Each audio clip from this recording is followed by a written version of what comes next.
আসসালামু আলাইকুম। আমি আজ জানে করে লাল মুরগি জোলাবাতি রাঁধন দেখাবো। লাল মুরগিটি কেন জোলাবাতি রাঁধতে হয় হিলে বুলি হইলে পেঁয়াজ কুচি আর কাঁচামরিচ কুচি লইছি আর আদা রসুন লইছি। তারপর চুলার থেকে কইয়ে বয়ে দিছি, কইয়েতে তেল আর গরম মশলা দিয়ে দিছি, পেঁয়াজ মরিচ দিয়ে দিছি। পেঁয়াজ মরিচ দিয়ে দেওয়ার পর চুলার আগুন মিডিয়ামে রাখি পেঁয়াজ মরিচ যেখানে লাইতে লাইতে ভাজা ভাজা করি। আর কিছুক্ষণ হরে উদ্দুর পানি দিছি যাতে পেঁয়াজ মরিচ যেখানে বা মশলা দিলে হেগান না হুড়ি যায়।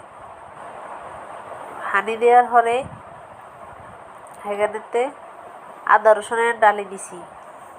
আদা রসুনের ডালি দিয়ে হেগানের হানি আর পেঁয়াজ মরিচের লয় মিয়ে লইছি। মিয়ে লইবার হরে লবণ দিছি, হেগানেতে হলুদ দিছি, মরিচ দিছি, ধনিয়া গুঁড়া দিছি, জিরা গুঁড়া দিছি। এরপর হেগান আবার মিয়া লাইছি। ভালো করে মিয়েতে হেগাতন ডাকনা দিয়ে রাখি দিছি। এরপরে হেগাতন তেল উড়ে যায় তখন গোস্ত হেগান দিয়ে দিছি। লাল মুরগির গোস্ত, শক্ত মুরগির গোস্ত যেখানে চাবাইতে হয় না, কিন্তু অনেক মজা, খাইতে অনেক স্বাদ লাগে। এখানে চামড়া তো কি যে মজা কই বুঝত যাব না। তারপর সেখানে একটু পর পানি বেরিয়েব, পানি চালিয়ে সেখানে লাড়ি দিছি। এরপর আবার ঢাকি দিছি।